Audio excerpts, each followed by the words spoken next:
This is the story of Amara Okafor, a woman who inherited a fashion empire worth 2.3 billion naira, and Kwame Asante, a struggling artist who couldn't afford his next meal. One lived in a glass tower overlooking Lagos, the other painted in a cramped studio in the heart of Surulere.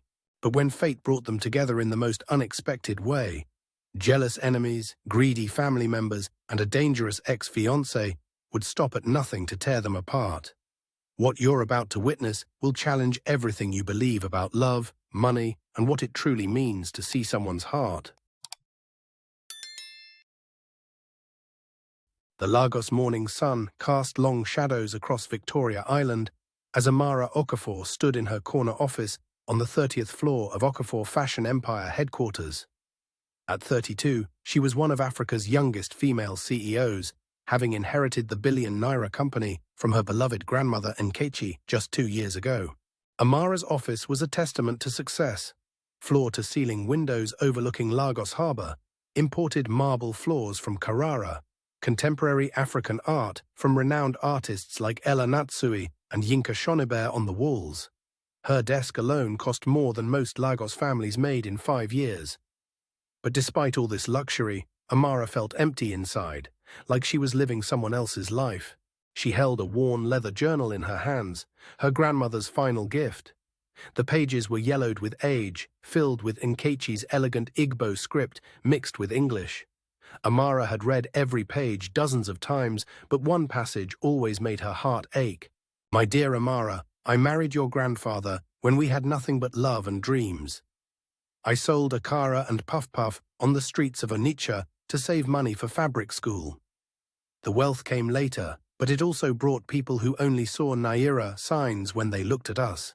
Every day I wondered, do they love Nkechi the person or Nkechi the brand? Promise me, find someone who sees your soul before your status. True love doesn't care about bank accounts, only about the size of your heart." Amara closed the journal and looked out at the city below. Lagos sprawled endlessly in all directions, gleaming skyscrapers next to sprawling markets, luxury cars stuck in traffic beside Danfo buses packed with workers, the wealthy and poor existing side by side in Africa's largest city. Millions of people carried their own dreams and struggles through those streets. How many of them had ever questioned whether their love was real? Her assistant's voice came through the intercom. "Madam Amara, Oga Emeka is here for your lunch meeting." Amara's stomach tightened. Emeka Okolie, her fiancé of 3 years. On paper, he was perfect. Master's degree from London Business School, family wealth from oil and telecommunications, connections throughout West Africa and beyond. Their engagement had been celebrated in This Day, Vogue Africa, and Genevieve magazine. Nigeria's power couple, they called them. But every time Emeka kissed her, Amara felt like he was kissing the Okafor empire, not Amara the woman. "Send him in," she said reluctantly. Emeka strode through the door like he owned the building, which, in a way, he felt he did. At 34, he was devastatingly handsome in that privileged, untouchable way that came from never having to worry about money. His agbada was hand-sewn by the finest tailors in Kano, his watch was a limited edition Patek Philippe worth more than most people's houses, and his confidence was built on generations of wealth and power. "Amara, my love," he said, not bothering to actually look at her as he checked his diamond-encrusted phone. "I've been thinking about our traditional wedding ceremony next month. The venue in Abuja, the guest list, the media coverage. It's going to be spectacular." He finally looked up, but his eyes went to her jewelry first, then her outfit, then finally her face, as if evaluating a business investment. Forbes Africa wants to do a cover story. Power couple reshaping African business. Think of the opportunities this opens up. My oil investments, your fashion dynasty. We could control half of West Africa's luxury market by our 5th anniversary. "Emeka," she said slowly, "when was the last time you asked me how I felt? Not about the company, not about our public image. About me, as a person." Emeka laughed. The kind of dismissive laugh that was meant to end conversations, not start them. "Amara, you're being too emotional. We're building something bigger than feelings here. We're creating a legacy that will span generations." Besides, he added with that charming smile that had fooled her for 3 years, Feelings are for people who can't afford better. After he left, Amara sat alone in her massive office, surrounded by symbols of everything she was supposed to want. The silence was broken only by the distant sounds of Lagos traffic and the call to prayer from a nearby mosque. That evening, she called the one person who had never wanted anything from her except her happiness. "Mama Kemi, it's Amara. I need to talk to someone who knew me before all this." Kemi Adebayo had been Amara's nanny from age 5 to 18, and the closest thing to a mother she'd had after her parents died in a plane crash when she was 7. Now 67 and living in a small town called Ijebu Ode, 2 hours outside Lagos, Mama Kemi ran a little fabric shop and sent Amara care packages filled with homemade chin-chin and handwritten notes in broken English mixed with Yoruba. "Omo me," Mama Kemi's warm voice came through the phone. "You sound sad. What's troubling your heart?" "Mama Kemi, do you think Grandma Nkechi was happy?" "Really happy?" There was a long pause. "Your grandmother was many things, Amara. Successful, respected, powerful, but happy? I think she was always searching for something she lost along the way." "What did she lose?" "The girl who used to sing while she pounded yam. The woman who fell in love with your grandfather not because he could provide for her, but because he made her laugh until her belly hurt. The dreamer who wanted to change the world, not just own it." Amara felt tears she'd been holding back for months finally spill over. "Mama Kemi, I think I'm becoming someone I don't recognize, someone Grandma wouldn't be proud of." "Then change, Omomi. It's never too late to find your way back to yourself. Remember what we say in Yoruba, Bi aba and gun, igi to ga, a ogbodo gbagbe pe oke lo wa. No matter how high we climb, we must never forget where we came from." Meanwhile, in the bustling neighborhood of Surulere, Kwame Asante was mixing paint with the careful precision of someone who couldn't afford to waste a single drop. At 29, he had the kind of raw talent that should have made him famous across Africa. But talent didn't pay rent in a city where connections mattered more than creativity. His studio was actually a converted storage room in the back of an old compound house near the National Theatre. The roof leaked during the rainy season, the generator only worked half the time, and the walls were so thin he could hear his neighbor Mama Ngozi hawking akara every morning at 5 a.m. But the light was perfect, especially in the late afternoon when the Lagos sun slanted through his single window. Kwame's latest painting dominated the small space, a stunning piece he'd been working on for 3 months called Hope in the Harmattan. It showed a mother and child at a bus stop during the dry season, dust swirling around them, but with golden light breaking through the haze above them. The painting captured something universal about Nigerian resilience, about finding beauty in the midst of struggle. His phone buzzed with a text from Chief Balogun, his landlord. "Rent increase again. 50,000 naira more starting next month. Pay or vacate the premises." Kwame's shoulders sagged. He was already working 3 jobs just to afford this tiny space. Morning shifts at a coffee shop in Ikeja, afternoons teaching art classes at the Surulere Community Center for 3,000 naira per session, and evenings doing portrait sketches at Tafawa Balewa Square for whatever people were willing to pay. Last month, he'd made 85,000 naira total. His rent was 60,000, leaving him 25,000 for food, art supplies, transportation, and everything else life required. He'd gotten good at eating 1 meal a day of rice and stew and stretching a single tube of paint for weeks by mixing it with cheaper local pigments. A soft knock on his door interrupted his calculations. Mama Ngozi, his 78-year-old neighbor, peeked around the corner with a gentle smile. "Kwame, my son, I cooked too much pepper soup again, oh. Come help me finish am." Kwame's heart squeezed. Mama Ngozi always said she cooked too much food, but he knew the truth. The elderly Igbo woman lived on a small pension from her late husband's government job, but somehow she always found a way to share what little she had with her struggling young neighbor. "Mama Ngozi, you don't have to." "Nonsense. I cannot eat all this pepper soup myself. My stomach is too old. Besides, I want to show you a letter from my grandson in University of Lagos. He study business administration now. Maybe someday he can help artists like you get the recognition you deserve." Kwame followed Mama Ngozi to her tiny kitchen, which smelled like ginger, locust beans, and dried fish. As she ladled steaming pepper soup with chunks of goat meat into plastic bowls, Kwame noticed her hands shaking slightly. Her arthritis was getting worse during the Harmattan season, but she never complained. Mama Ngozi, how do you stay so positive? When things are hard, when money is tight, when the future feels uncertain. The elderly woman smiled as she handed him the soup, speaking in her mix of English and Igbo. My dear boy, I see war during Biafra, hunger during oil boom, Wahala. Military governments where they treat people like animals. I come Lagos with nothing but hope and 2 small children. I learn say happiness no, they come from having plenty money. They come from sharing wetin you get. She paused, studying his face with the wisdom of someone who had seen many young people struggle. You get gift, Kwame, not just for painting, but for seeing the good in people. Make this Lagos madness no spoil your heart. Somebody out there they need wetin only you fit, give them. Kwame ate the pepper soup slowly, savoring both the warmth and the kindness that seasoned it. The combination of spices, uziza, ehuru, and Scotch bonnet peppers reminded him of his childhood in Kumasi before his family moved to Nigeria. He didn't know that 50 kilometers away in Victoria Island, Amara Okafor was sitting in her penthouse apartment, staring at her grandmother's journal and making a decision that would change both their lives forever.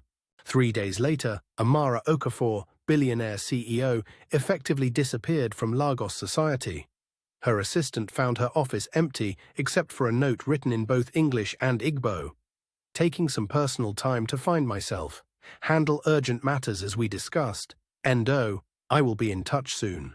Her security detail watched her leave her Ikoyi penthouse at dawn, carrying a single worn Ghana must-go bag and wearing clothes they'd never seen before.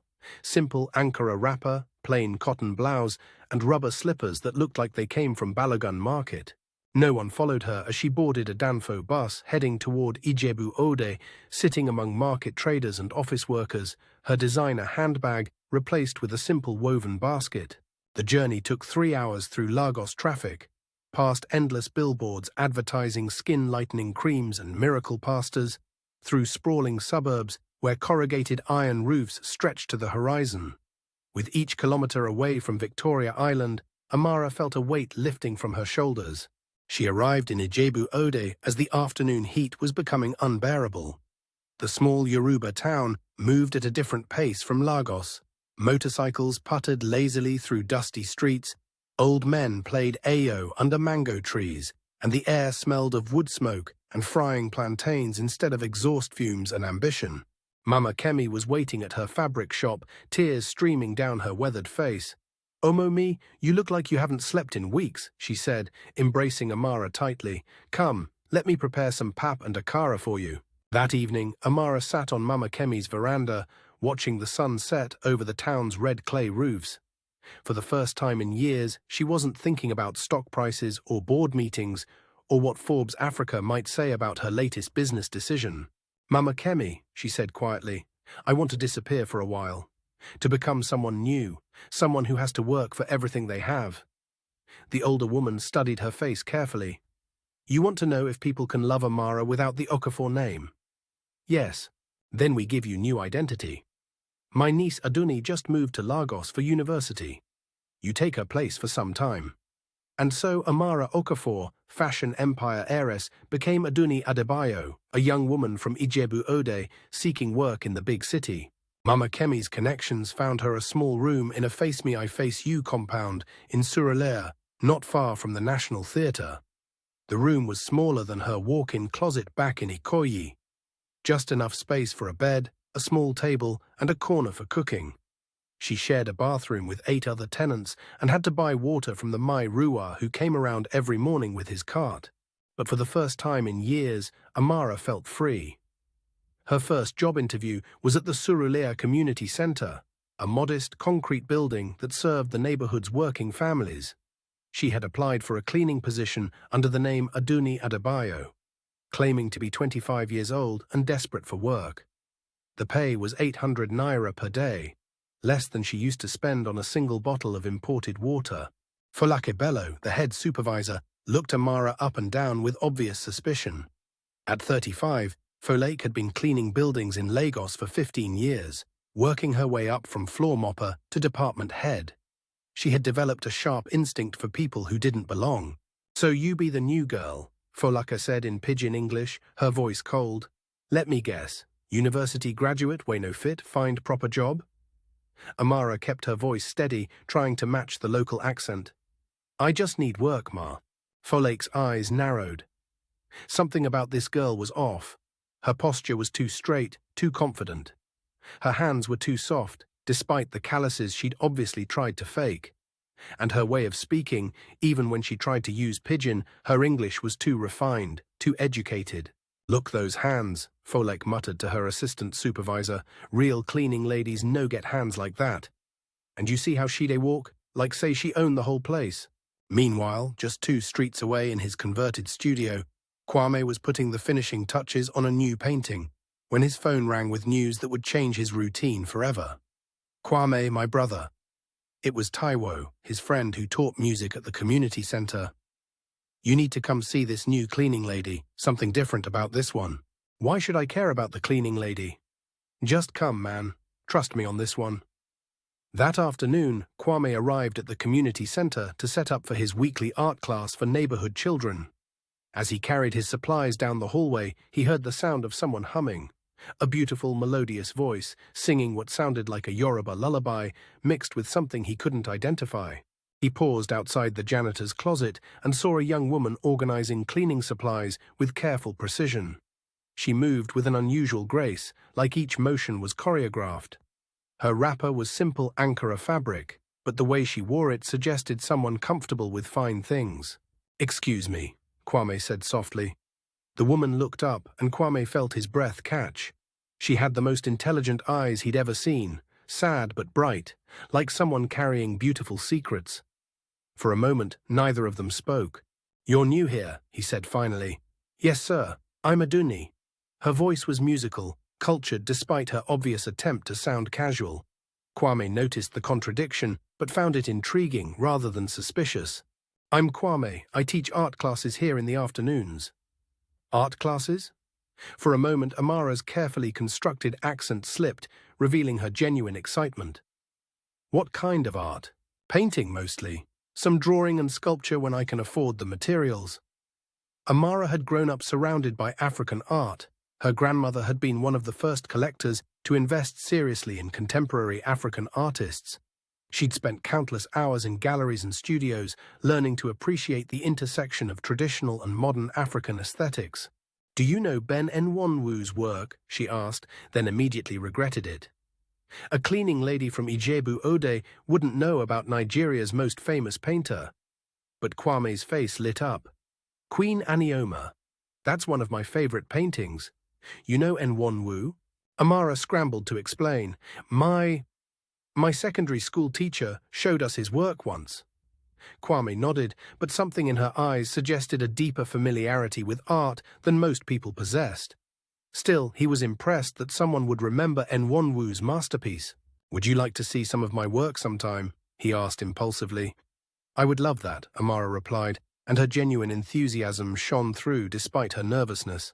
As Kwame walked to his classroom, he couldn't stop thinking about the new cleaning lady with the sad, intelligent eyes and the unexpected knowledge of fine art.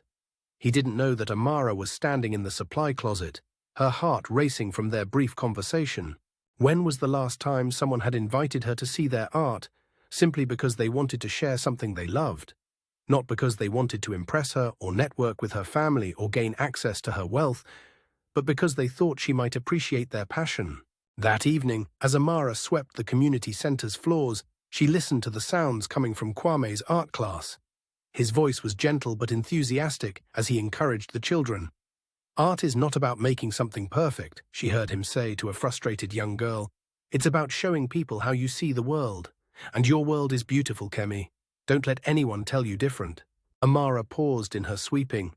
When was the last time someone had spoken with such genuine kindness? Not the calculated charm of business dinners or a maker's condescending politeness, but real, honest compassion for a child's feelings. As the children filed out after class, Kwame found Amara still sweeping nearby. Long day? He asked. Not so bad, she replied, trying to keep her voice casual. Kwame studied her face in the fluorescent light. There was something almost regal about her features, something that suggested she came from good stock, even if her circumstances were humble now. "Have you eaten today?" he asked suddenly. The question caught Amara off guard. When was the last time someone had asked her that? Really asked, with genuine concern rather than social politeness? She shook her head, not trusting herself to speak. Kwame disappeared for a moment and returned with a small plastic container. "I brought extra today. Jollof rice and chicken. Nothing fancy, but it's good." Amara stared at the container. This man, this stranger who was clearly struggling himself, was offering to share his food with a cleaning lady he'd just met. "I can't take your food," she whispered. "You're not taking it. I'm giving it. There's a difference." When Amara tasted that simple jollof rice, tears filled her eyes. It wasn't the expensive dishes she was used to, no imported spices or professional presentation. But it was seasoned with something more valuable than money, genuine care for another human being. She ate slowly, savoring not just the flavors of tomatoes, onions, and bay leaves, but the kindness that had prepared it. Kwame sat across from her, eating from his own container, both of them comfortable in the companionable silence. "Thank you," Amara said when she finished. "My grandmother always said food tastes better when it's shared," Kwame replied. "She raised me in Kumasi before we moved to Nigeria. Every Sunday, she would cook enough for the whole neighborhood, then sit on her veranda and call everyone to come eat. She sounds like a wonderful woman." She was. She died 5 years ago, but I still hear her voice sometimes, especially when I'm painting. She used to say that art is just another way of feeding people, feeding their souls instead of their bodies. Amara felt a warmth spreading through her chest that had nothing to do with the spicy rice. Here was someone who understood that the most important things in life couldn't be bought or sold. Neither of them knew that across Lagos, Amara's disappearance was starting to create ripples that would soon become waves.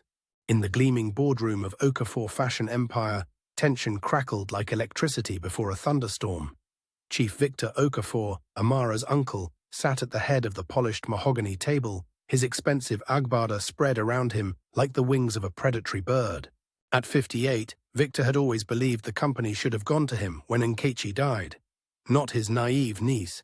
He had been Nkechi's younger brother, had helped build the company from its early days selling fabrics in Aba Market.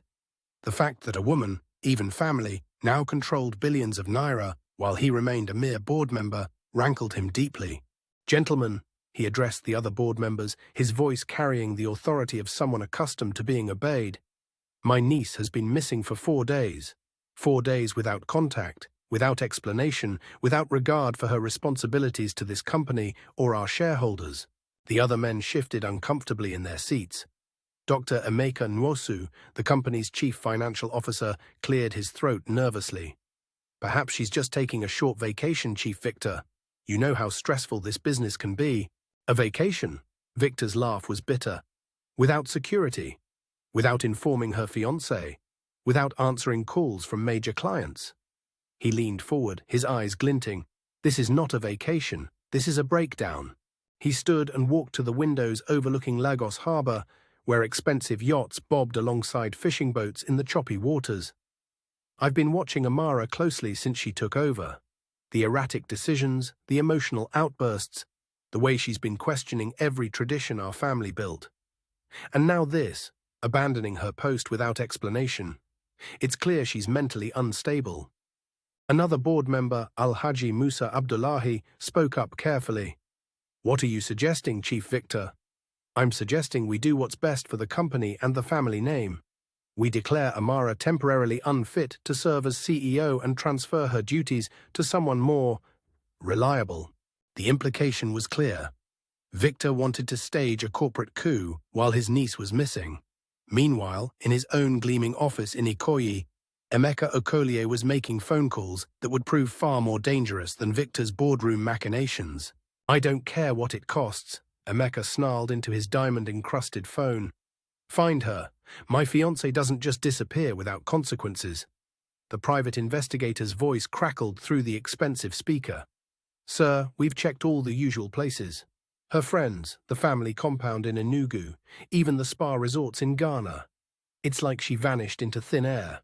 Emeka's grip tightened on the phone. For 3 years, he had carefully cultivated his relationship with Amara, seeing her not as a woman to love, but as a business merger waiting to happen. The combination of his oil wealth and her fashion empire would make them the most powerful couple in West Africa.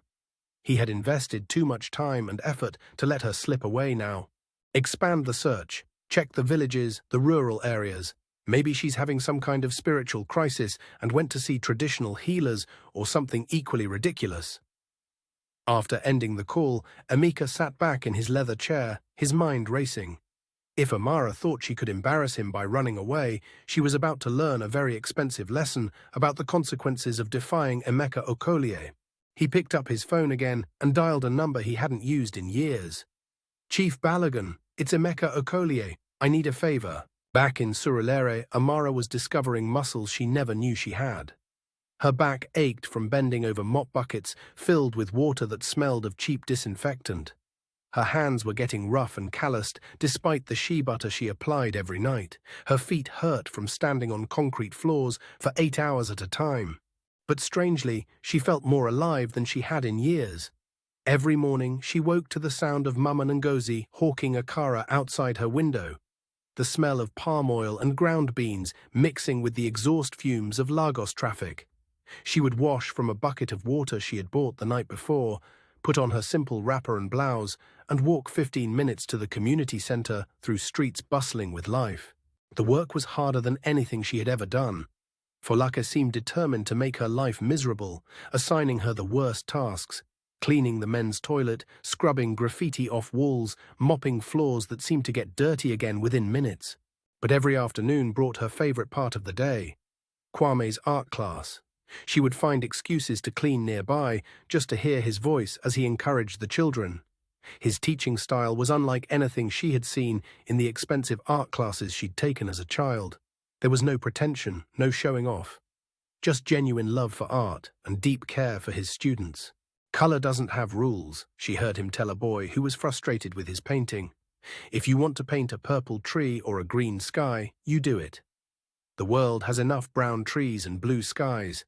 We need artists who dare to see things differently."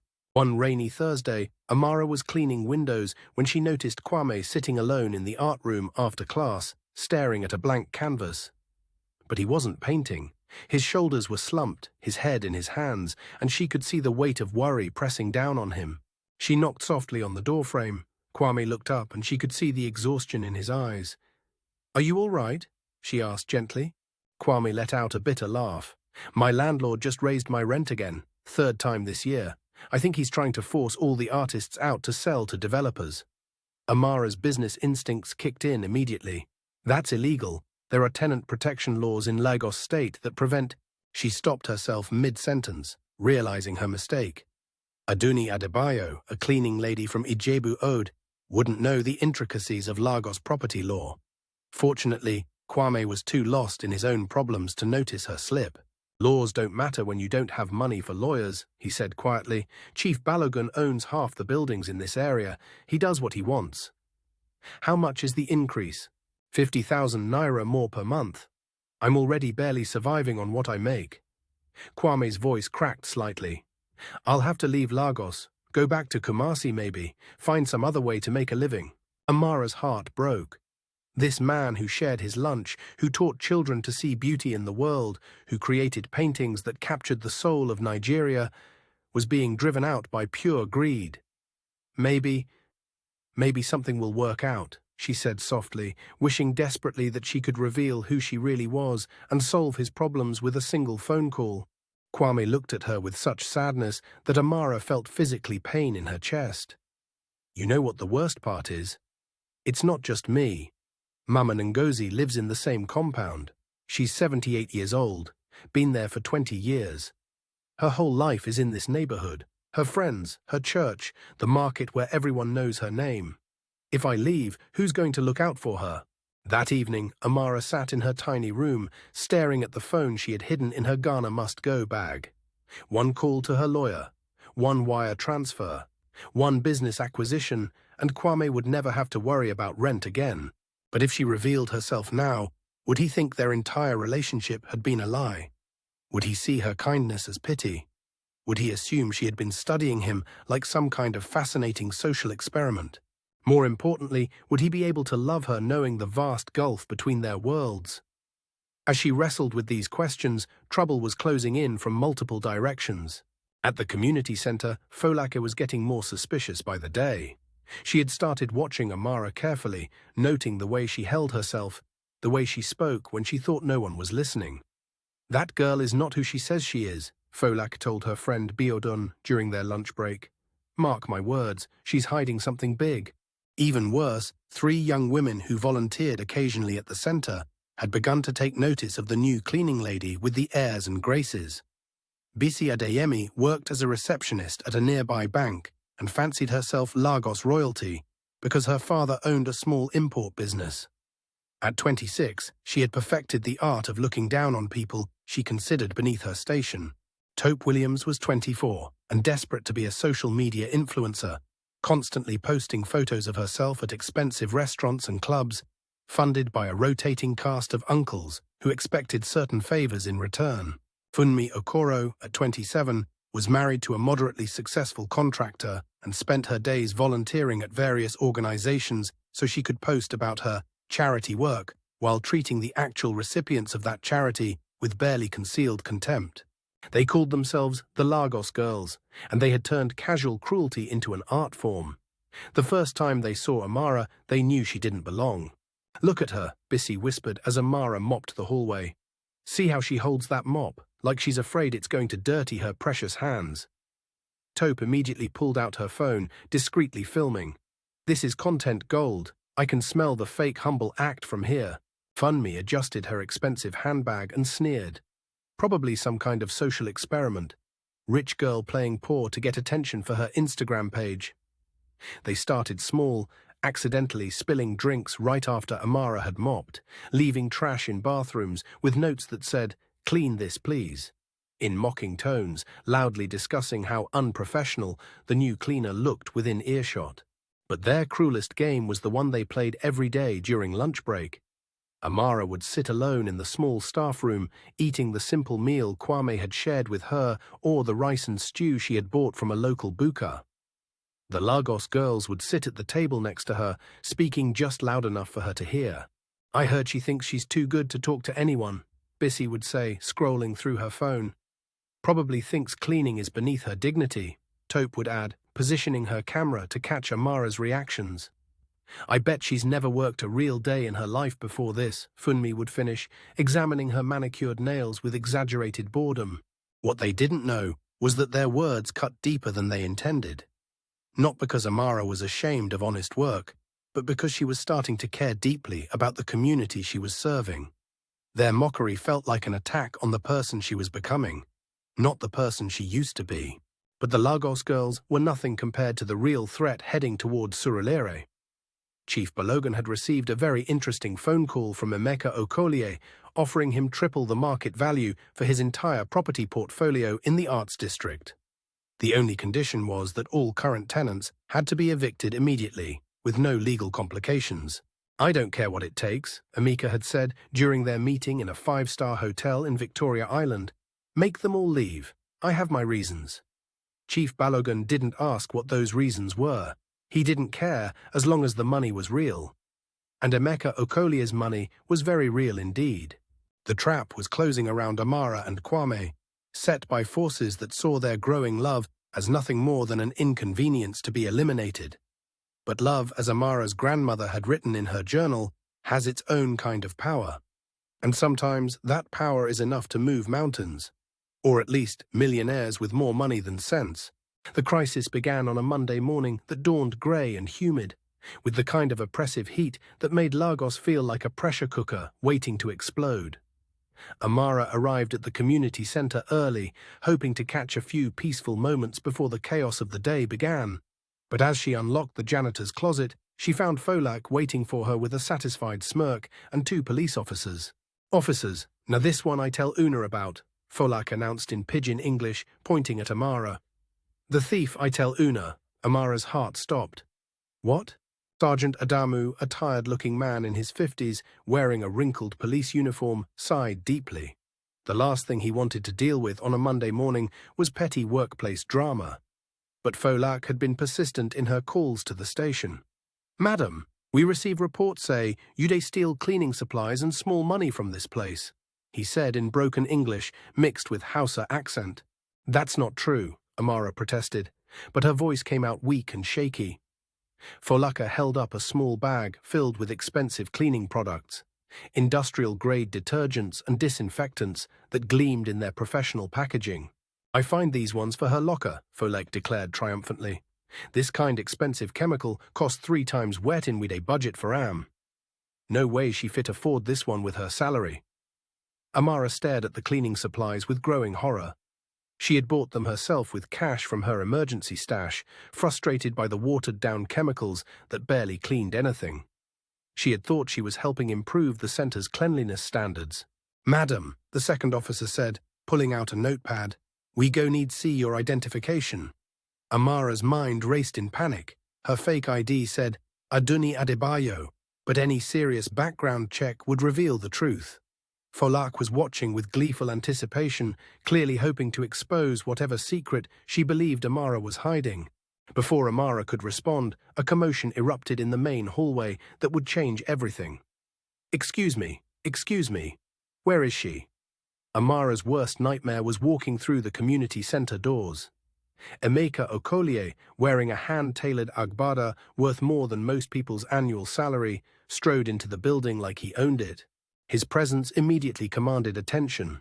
Gold chains gleaming at his neck, diamond rings catching the fluorescent light, an aura of wealth and power that made everyone in the room step back involuntarily. Behind him came Chief Victor Okafor, dressed in equally expensive traditional wear, followed by 2 lawyers in Western suits that screamed money, and a man Amara didn't recognize carrying a leather medical bag.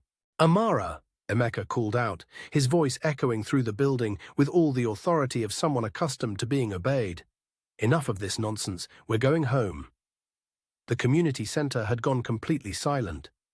Folak's mouth fell open so wide that flies could have nested there. The police officers looked confused and suddenly nervous. Rich people meant complications they weren't equipped to handle. Jessica, Tope, and Funmi had appeared from somewhere, phones out and recording, sensing that something explosive was about to happen. Amara stood frozen in the middle of it all, still holding a mop, feeling like an actress who had forgotten her lines in the middle of a performance. "Amara Okafor," Sergeant Adamu whispered, and his face went pale. Even policemen in Lagos knew that name, one of the richest families in Nigeria with connections that reached the highest levels of government. Before Amara could respond, Kwame's voice cut through the tension like a knife through silk. "Adunni." He stood in the doorway of the art room, paint still wet on his hands from preparing for his morning class. His eyes moved from Emeka to the lawyers to Chief Victor, trying to make sense of what he was seeing before finally settling on Amara with a look of complete confusion. "Ah," Emeka said, noticing Kwame for the first time. His voice dripped with condescension as he looked the young artist up and down, taking in the paint-stained clothes, the worn sneakers, the obvious markers of poverty. "You must be the struggling artist. How quaint." The casual cruelty in Emeka's tone made Amara's protective instincts flare like a match struck in darkness. She stepped forward, her voice stronger than it had been all morning. "Don't talk about him like that." Emeka laughed, a cold, calculating sound that had no warmth in it. "Amara, darling, look around you. This whole charade has gone on long enough. You've made your point about finding yourself, or whatever this was supposed to prove. Now let's go home like civilized adults." Chief Victor stepped forward, all false concern and family authority. "Amara, my dear, we've been so worried about you. Your behavior, abandoning the company, living in squalor, working as a janitor, it's clear you're not well." He gestured to the man with the medical bag. "Dr. Adebayo here is one of Lagos's finest psychiatrists. He's going to help us get you the treatment you need." Dr. Adebayo nodded gravely, clearly having been well briefed and well paid for this performance. "Ms. Okafor, your family is very concerned about your mental state. This kind of dramatic personality change, this flight from responsibility, these are classic signs of a psychological break." Amara finally found her voice, and when she spoke, it carried all the authority she'd been hiding for weeks. The voice of a woman who had inherited billions and hadn't forgotten how to use power, even when dressed in a cleaning lady's uniform. "I am not mentally ill," she said, each word clear and strong. I made a conscious choice to step away from my life and learn something about the real world. There's nothing crazy about wanting to understand how the other half lives. Amara, Emeka said, his voice taking on a dangerous edge that anyone who knew him well would recognize as a warning. You're embarrassing yourself, and more importantly, you're embarrassing me. We have a traditional wedding to plan, a merger to finalize, and a company to run. This little adventure ends now. That's when Kwame stepped forward, and Amara saw something in his eyes she'd never seen before. Not just the gentleness she'd fallen in love with, but steel underneath it. She told you no, Kwame said quietly, but his voice carried clearly through the silent room. Emeka looked at Kwame like he was studying an interesting insect, something small and insignificant that had nevertheless managed to catch his attention. I'm sorry, who are you exactly in this conversation? Someone who actually listens when she speaks. The tension in the room ratcheted up another notch. Emeka's lawyers whispered among themselves urgently. Folak stood slack-jawed, clearly recalculating everything she thought she knew about the world. The Lagos girls were practically vibrating with excitement, phones recording everything for what they were certain would be social media gold. Chief Victor's face was growing red with anger.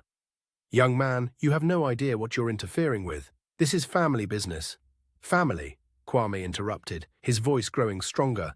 Family doesn't humiliate each other in public. Family doesn't drag psychiatrists around to declare people crazy for making their own choices. Family listens. Amara felt her heart swelling with pride and terror in equal measure. Kwame was standing up to some of the most powerful men in Nigeria, knowing nothing about them except that they were treating her badly. And in the middle of this confrontation, she realized she had a choice to make. She could go back to her old life, the board meetings, the wealth, the safety of never having to worry about rent or food or whether she could afford to get sick. She could marry Emeka and run her company and live in a world where love was a luxury she couldn't afford, but security was guaranteed. Or she could stay here with Kwame in a world where kindness was more valuable than currency, where an elderly woman sharing pepper soup was worth more than all the corporate mergers in Lagos. But before she could speak, Mama Ngozi's voice cut through the tension like a machete through tall grass. Wetin be all this noise? The elderly woman pushed through the crowd with all the authority of someone who had raised 6 children, buried a husband, and survived more hardships than everyone in the room combined. Her simple wrapper and head tie stood in stark contrast to the expensive agbadas and suits surrounding her, but somehow she managed to command more respect than all of them. She looked around at the lawyers, the psychiatrist, Emeka in his gleaming outfit, Chief Victor radiating wealth and anger, and finally at Amara, still holding her mop like a weapon. Amara, Mama Ngozi said gently, "Now your real name be that?" Amara nodded, tears starting to fall despite her best efforts to stay strong. Mama Ngozi smiled with the warmth of a grandmother looking at a beloved child. "Be fine name. Very sweet. Better pass Adunni, but I like that one too." She turned to face Emeka, and despite being barely 5 feet tall and wearing a wrapper that had seen better days, she somehow managed to look down at him with complete disdain. "Then you be the biggest fool way I done see this year," Mama Ngozi said matter-of-factly, switching fully into pidgin English. "This girl," she gestured to Amara, "she dey spend weeks caring about people way she no even know well. She dey share her food with children way forget bring their own. She dey stay late, make sure this building clean for programs. She dey ask about my arthritis, bring me tea when he dey pain me." Mama Ngozi's voice got stronger, carrying the moral authority of someone who had lived through real hardship and emerged with her humanity intact. "You want carry her go back to world, way make her so unhappy say she ready scrub toilet just to run away from Am. You want put her back for place where people only see her money, no see her heart." Emeka's polished composure was starting to crack like expensive paint in Lagos humidity. "Madam, you don't understand the complexities of—" "I understand say you call her life here, playing dress-up," Mama Ngozi interrupted, with fire in her eyes. "I understand say you think work be shameful and kindness be game. I understand say you see her like property where wander go lost." She looked at Amara with infinite gentleness mixed with fierce protectiveness. But I also understand, say, this girl done happy for these past weeks, pass how she happy for years. Any fool with sense fit see am. Amara was crying openly now, tears of gratitude and relief and terror all mixed together. In her grandmother's journal, Nkechi had written about moments when you know your life is about to change forever, when the universe forces you to choose between safety and authenticity. This was that moment. She dropped the mop with a clatter that echoed through the silent room. "Emeka," she said, her voice clear and strong and carrying every ounce of authority she'd inherited from generations of strong African women, "I'm not going back." The room erupted like a pot of palm oil hitting fire. Emeka started shouting about obligations and contracts and family honor. Chief Victor began ranting about mental incompetence and protecting the family reputation. The lawyers started threatening legal action while frantically whispering among themselves. But Amara only heard Kwame's voice, quiet and wondering and full of hurt. "You're really her? The billionaire Amara Okafor?"